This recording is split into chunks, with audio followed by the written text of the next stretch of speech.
Hello, ladies and gentlemen. It's show Ukraine, Russia, China on Pod TV. My name is Sasha Star, and we have guests today from United States of America. We have Dr. Jonathan Lockwood. Welcome to the show, Jonathan. Thank you, Sasha. Glad to be here as always. And from the great country of Ukraine, we have Ivan Kucherenko from Kiev. Welcome to the show, Ivan. Hello, Sasha. Hello, Jonathan. Glad to be here today. Yeah, listen, thanks to Trump, Ukraine. Amazing. Isn't it amazing to say? You thought you'd never have to say that, did you? Yeah, and you know why? I really respect what he's done because instead of 50 days, he could have go 150 days. But he did only 50 days. So great. He is a great thing since sliced bread. I'll tell you what's true. He is by far. But well, I say better late than never. Okay. We already had actually 24 hours, 2 weeks, 100 days, and this looks ridiculous. Russians,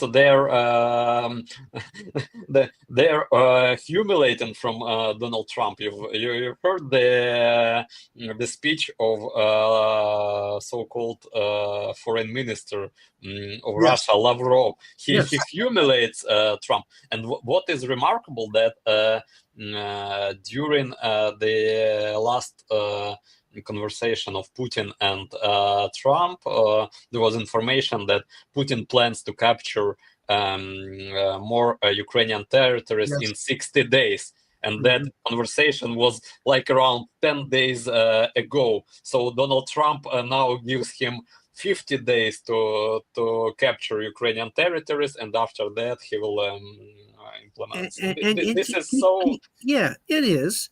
I agree with you. But the interesting thing is, remember, with Israel and Iran, Trump said, we'll give Iran 2 weeks, and then within a day or so, he authorized a strike with those bunker buster bombs. So if there is precedent there, though, President Trump may decide to act even more quickly within that 50-day period. And we also have to remember that President Trump, for the first time in his life, arguably, has encountered a completely alien mindset that he is not used to. He is not a politician. He is basically a businessman. That's right. He used to deal with crooks the same as he is, but then he's now got into criminal, and criminal is very different from crook. Crook is where he'll cut a little bit here and there. Yeah. A crook is a crook, and Putin is by far the biggest crook in all history of mankind. Now, what I'd like to mention, though, is very important to understand that Trump, he is now getting pressure under his own party members about Ukrainian situation. Because like before, he said, okay, I'll make a peace in 24 hours, in 1 week, in 2 weeks, in 7 weeks, and whatever. Now it came time that he is complete failure. He cannot make any peace with Russia. So it's your war. It's no longer Biden war. It's now your war. What are you going to do about it? So now he is caving in under pressure. He's still open himself a little chance that maybe on the 49th day Putin will come. Well, I have no problem with the peace. Okay, let's try a little do. But what's the problem, in my opinion, is he's giving Putin 50 days a rain-free possibility to bombard Ukrainian city, killing men and women and children, and do anything without being punished. So let's see if he will destroy all Ukrainian city. By the way, after he bombed last week Chernovtsi, there is no single Ukrainian city, west, east, south, anywhere that hasn't been yet attacked by Putin. So now he is giving him a rain check. Okay, Vladimir, you have 50 days, so grab as much territory as you can, and then in the 50 days we'll make a peace and you'll see what you got.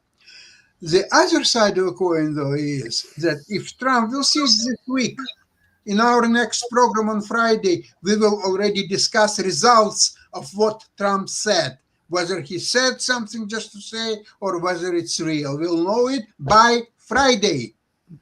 If he's sending real ammunition, weapons, and all things to Ukraine, so now, to me, it will be like he's playing a little game with Putin. So Putin says, well, I want Donbass, I want this, and I want that, and that. So Trump will say, so take it, Vladimir. Oh, you can't. Oh, you can't take it. So Too bad. Try harder, Vladimir. Oh, you still can't. Well, I can't help you, Vladimir. Yeah, we can't help it if your army is no longer the best in the world, or even the second best, or even in the top 20. So, Russian army is the second best in Ukraine. Right. Very, very poor, very distant second right now. Yeah, that's right. And so it's also very interesting that European countries are now they are buying systems. The arrangements have made to buy weapon systems from the United States, which they will then provide to Ukraine, either by loaning them, by simply giving them to Ukraine, or by making some sort of arrangement for compensation with Ukraine on their own. But now by default, the United States is becoming the arsenal of democracy for Ukraine, much as they did during the Second World War, but they've come to it by degrees. And I would say that also that President Trump is learning the same lesson that Jimmy Carter had to learn when the Soviet Union invaded Afghanistan. Before Afghanistan, President Carter was saying that we should not have this inordinate fear of communism. He was very soft on the Soviet Union. But once the Soviet Union invaded Afghanistan, President Carter's eyes were opened. And in sort of a fit of righteous wrath, he declared grain embargo on the Soviet Union, boycotted the Moscow Olympics, and initiated the defense buildup, which all Ronald Reagan had to do was step on the accelerator. John, with all due respect, in first 3 years of Carter's administration, Russians did not attack Afghanistan. True. Now, in Trump's time, the moment he became president, there was already third year of never-ending war. So Trump, it's so not even naive, it's so disgusting that he was saying, well, it's a Biden's war. First of all, what Biden's war?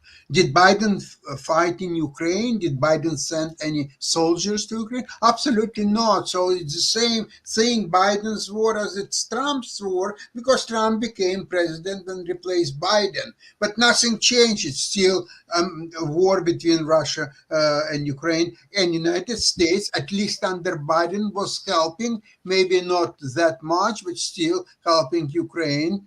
And when Trump came to power, the only thing is he stopped at one point sending any ammunition, any weapons. Then he said that he did it again, although he said that it wasn't him, it was Hegseth, it was this guy and that guy. It's completely, it's for kindergarten stories. And now he is forced. He is not really wants to help Ukraine. He is being forced by his own party, by his own people. Hey, Donald, go and do it. It's enough is enough. And now with all the scandals, with Epstein files, with the tariffs where he's complete failure, he is losing tariffs war left and right to Canada and to China and to everybody else. So what he was saying on Liberation Day, April 2nd, he says, okay, so it's 90 days postponement. And so if you will do one deal a day, so there will be 90 deals and all that will be done and over. How many deals he's done in 90 days? One with UK, that's it, done. Where is European Union? European Union resists. Canada resists. Canada preparing its own counteraction, where there will be no single car will be made in the United States without Canadian supply. So we'll see which way it will go. So at least he wants to not completely fail in the situation with Ukraine. So he was forced And he did it. He announced it. We'll see how it will be implemented by Friday. We will know how much weapons Ukraine will get as a result of that. And if Ukraine will get all these weapons as proposed, or maybe even more, because Trump was talking something with him about $10 billion worth of weapons from the United States. We'll see. If that will materialize, then 50 days is actually placed in the favor of Ukraine. Very good. Ukraine can inflict a damage. And there is one thing though, what I liked what Trump said. I must admit there is one important thing. Yes. He asked Zelensky why he is not concentrating on destroying Moscow and very specifically St. Petersburg as well. Yeah, that's what I like. If Putin is going to insist on continuing to do terror bombing and terror attacks on virtually every city in Ukraine, then there is absolutely no restraint, no reason why Ukraine should not deal with Russia in the same way by hitting their most important cities and bringing the pain home to the Russians as much as they can.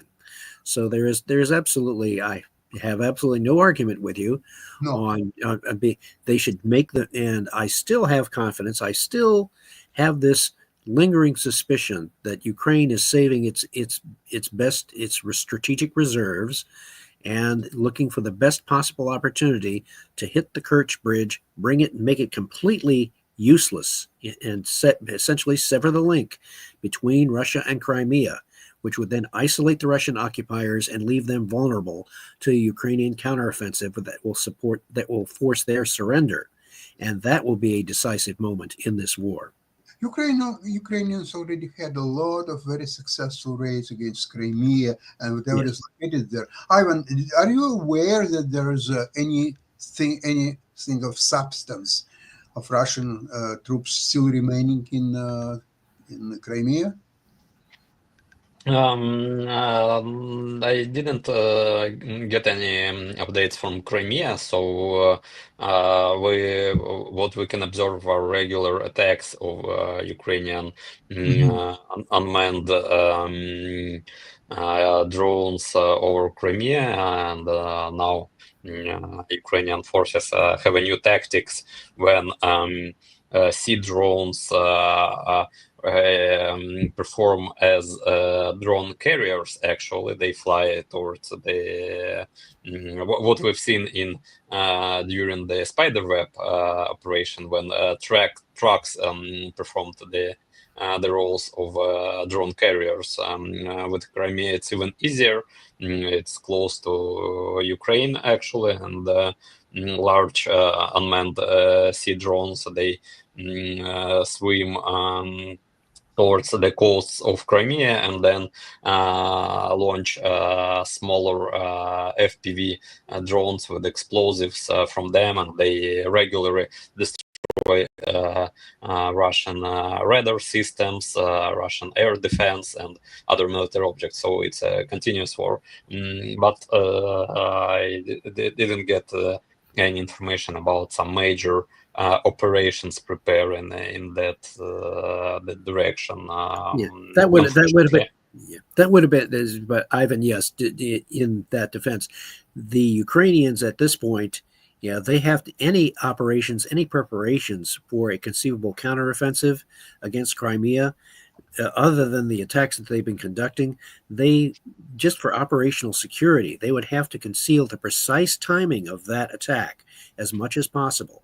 So, while the Russians may suspect that, they may try to attack Crimea at any time, but it's the nature and the amount of the attack and the force that must be kept carefully concealed. Ideally, you would want to make it so that the Ukrainians would want to make it so that the timing and the speed and the force of the attack is something that the Russians do not expect. The Ukrainians have already shown with their very skillful use of drones that they can hit targets accurately, but they probably do have yet another, what we call an ace up their sleeve. a hidden card that they can play in this little game of military poker, so that they can take the Russians completely by surprise and result in a significant and decisive operational victory. Sure, I agree with Jonathan, because what we've seen from previous Ukrainian operations, the Kharkiv operation was in a complete surprise. The Kursk operation was in a complete surprise, but the Ukrainian counteroffense operation in 2023 was announced in all media with all. That was a bad move. Yeah. So hopefully Ukrainians they learned their lesson. Yeah. Alan, can we see this clip that you have? Yeah, I actually have a great movie trailer for today. Wow. Yeah, so we can Excellent. watch it, and then I will tell a little bit more about this movie. What is the clip? Which movie is that? The Last Tango in Paris? No. It's 2,000 meters to Andriivka from Stislav Chernov, who is an author of 20 Days in Mariupol, Oscar winning documentary, and now his next documentary, 2,000 meters to Andriivka, comes on air in the next few weeks. So. Want to show you these movie trailers today, and advise you. Russians were taking Andriivka in 8 months or 9 months. How long we were attacking Andriivka? Like more than a year, I think. More than a year. Wow. Yeah. Incredible. That's just incredible. So let's watch that movie right now. Okay, let's do it.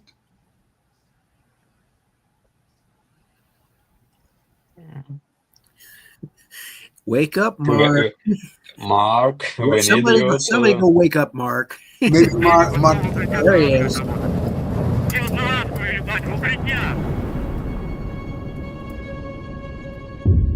Ukrainian forces have now launched their much talked about counteroffensive, expected to be the biggest military operation in Europe since World War II.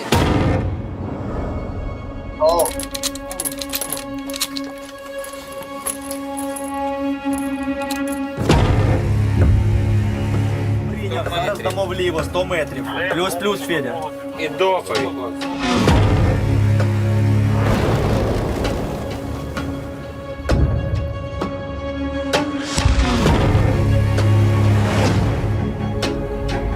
Просуваемся, пацаны, просуваемся!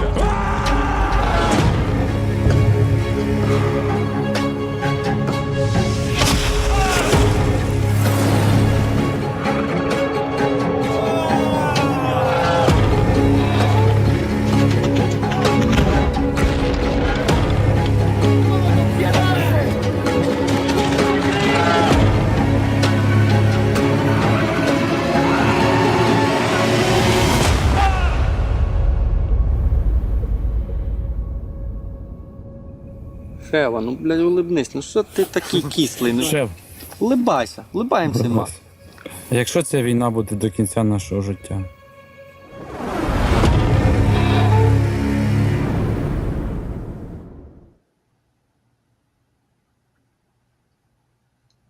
Impressive.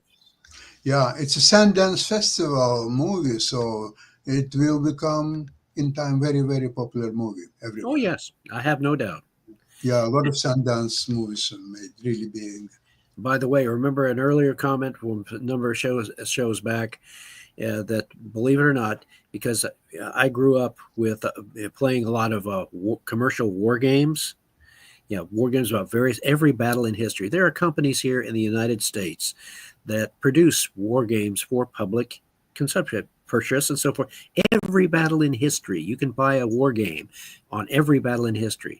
And I can predict almost as surely as God made little green apples that after this war, I can tell you right now, there are probably war game companies in the United States that are studying this war very carefully and that as soon as possible after the war is over, they will produce a game on it, either computer-based or in a board game where you can play it face-to-face, so that people in the future, 10 to 20 years after this war, there will be children and teenagers and young adults playing the game of the Russian-Ukrainian war.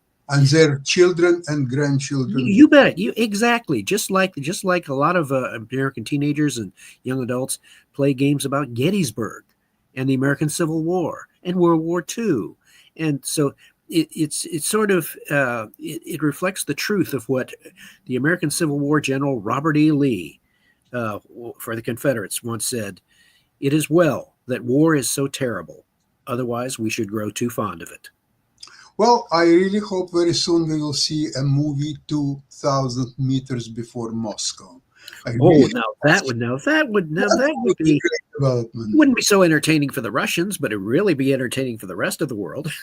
So it doesn't have to be translated into Russian. So they will have to learn English and Ukrainian to watch it. There you go.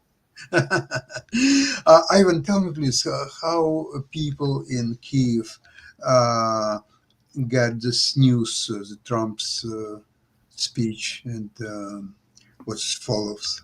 How do they take it? I've actually mentioned it in the beginning. Of course, we are inspired that Trump accepted this option to give Ukraine more weapons, and we don't know what these weapons will be, but the estimation of $10 billion is that's not inconsiderable. So.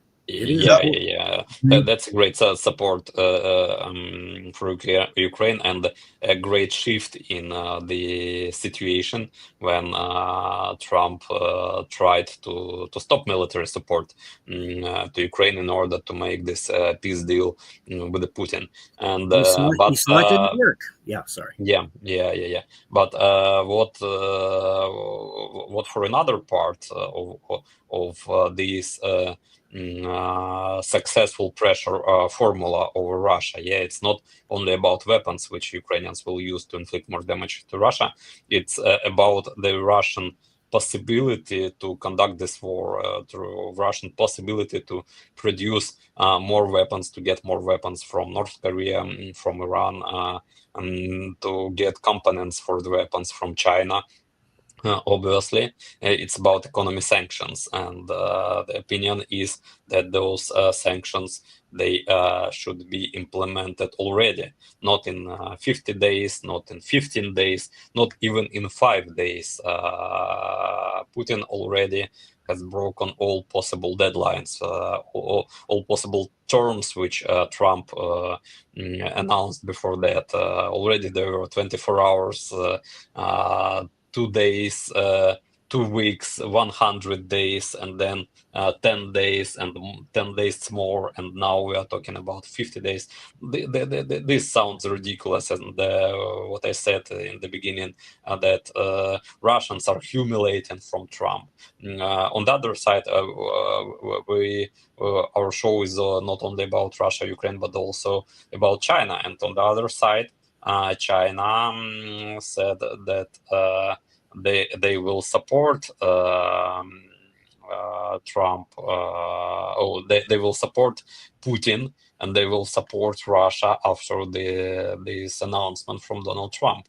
And they will not wait 50 days for that. They will use this time to make Russia stronger, and then more and more weapons will be required for Ukraine to destroy Russian military potential. Of course, it's a profitable deal for United States, for Donald Trump, because now they will not just give these weapons to Ukraine. They will sell these weapons to NATO. That means that if this war will continue, United States will achieve more benefits from it by trading weapons, actually. Ivan, this is probably the right answer about 50 days, because in 50 days Trump can sell much more weapons to Europe than in 10 days or 20 days. So 50 days and It allows the American companies to gear up their production. Yeah. and 100 days would have been even better. And if not 100, then 150. So 6 months, you can sell so much weapons because Russian will be pressed. Because now Russians understand very clearly, 50 days, they have to grab as much territory as they can. The second question is whether they can actually do it. But that's the second question. The first, and the pattern in Sasha, the pattern that we've been seeing recently is that the Russian ability to sustain or even press forward is growing less and less. They are taking more casualties. They are not really making any significant progress. They are like a heavyweight boxer that has been punching himself out, trying to break through his opponent's defense, and the boxer is the slugger, so to speak, the heavyweight slugger is now completely exhausted. He can't throw any more punches that mean anything. It sort of resembles the fight between George Foreman and Muhammad Ali. Ali just let Foreman swing at him and punch away at him against the ropes, and on round 6, Foreman was exhausted. And Ali was said to have said to Foreman, "Is that all you have left?" he had nothing left. He had nothing left. And then Muhammad Ali, in one of the most famous punches in boxing history, just dropped Foreman to the canvas. Yeah. And that is what could very well happen in this Russian-Ukrainian war. The Ukrainians are going to drop the Russians to the canvas.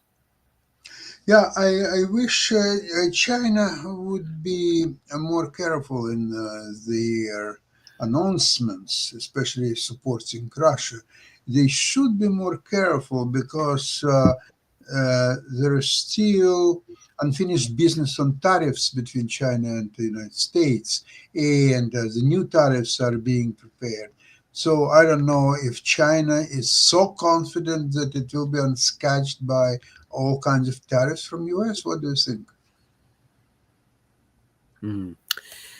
That's a more difficult puzzle to solve at this point, because right now we have to keep in mind the perspective, the timeline that's been going on here.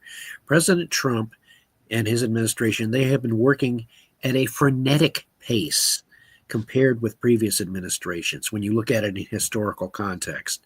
So right now, some of these moves that the Trump administration has been making, the full effect of them will not be made clear until months from now. We will, the Democrats keep hoping. I've read an article where a lot of Democrats are they're actually hoping for an economic collapse in the United States so they could basically say, okay, Trump brought this on you, now put us back in power, essentially. And they would do that at the midterms. That's a rather desperate hope. If you are counting on your opponent's failure to make you more politically legitimate, that has never been a terribly useful strategy. I can see the logic behind it, but it's a desperate logic. So in any case, we shall wait and see how this develops, because this is still a strategy and an administration with a lot of moving parts. John, don't you know I follow the economics and investments?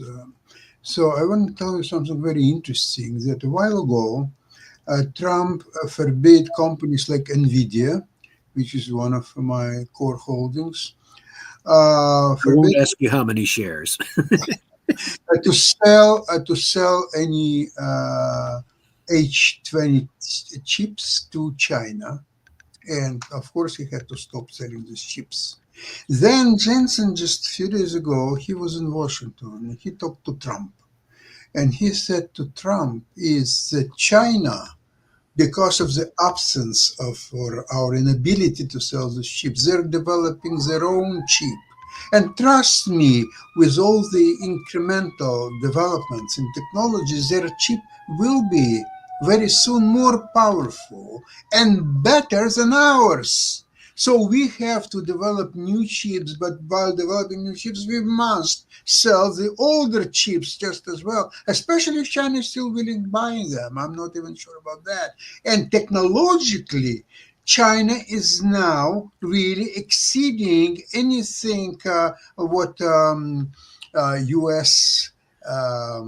Leaders of high-tech sectors they ever envisioned. Right, China is now getting commanding positions in all aspects of hardware, software, AI developments, and so on. So, U.S. also has to adjust its view of what is available to it and what's not.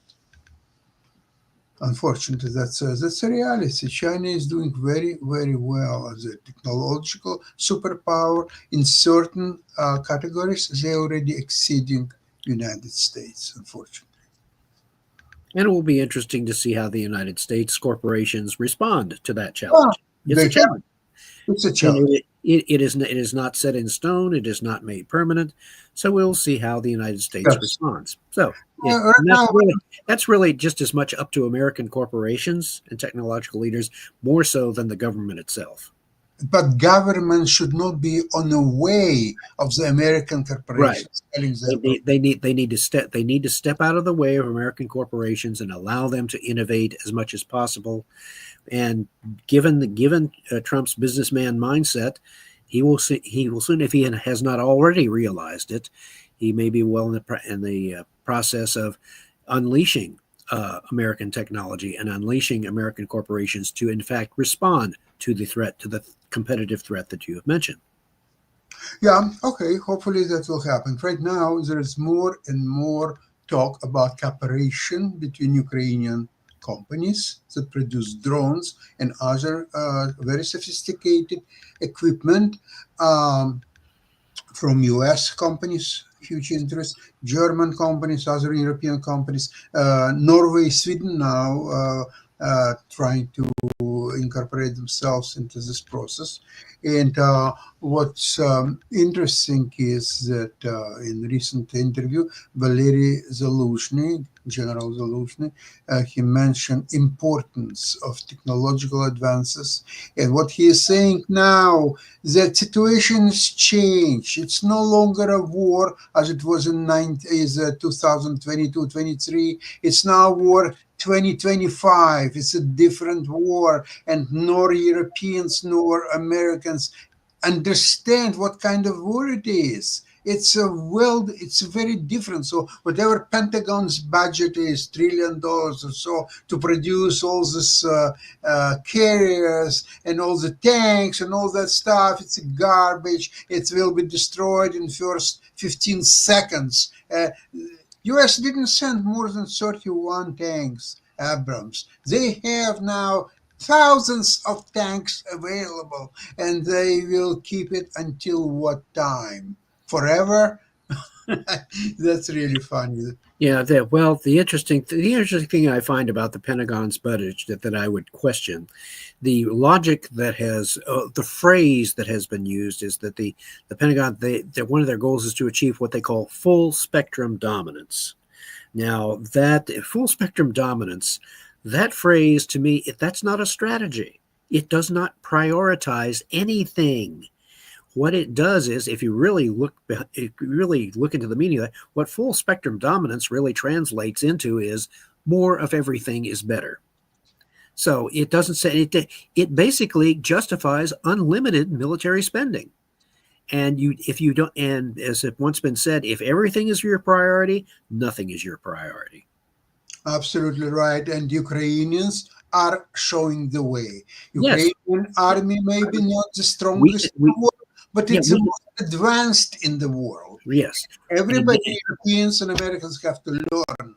It's about time to learn from Ukraine. And actually, what I want to, before we finish, I want to tell you how much worldwide stature of Ukraine came like from nowhere, that they treated them as the beggars. You Zelensky, you have no cards to play, and this and all these idiotic statements. And Ukraine now elevated themselves to the foreground of the world diplomacy, for the world news making, and no longer anybody tells Zelensky that he doesn't have cards. Oh, no. Cards now. Zelensky effectively just pulled a couple of aces out of his sleeve and says, "Oh, yes, I do." Yes, and watch how we play them. We'll play them like this. Oh, well, so you have cards. Okay, well, we'll have to change our minds here. Yeah, we'll see how it develops. I really urge you, please join us on Friday, and we will give you first update where all these weapons go, how soon, in what quantities, and we'll have a special discussion on Friday about the subject. In the meantime, looking forward to see you then. Thank you very much for today's program, and Slava Ukraine. God bless America. Yeah. Героям слава. Thank you. Bye-bye. God bless Canada if possible. Yeah, don't forget them. Sure. There you go. Canada and Australia and Europe. Yes. Sorry about that, Canada. We really meant to throw you in there. Except of Russia, China, North Korea, and Iran. Well, yeah. Well, you America, get busy with Greenland a little bit. Okay? Oh yeah. Well, I'll have to tell you about something about that afterwards. Okay. See you. Bye. Bye, everybody.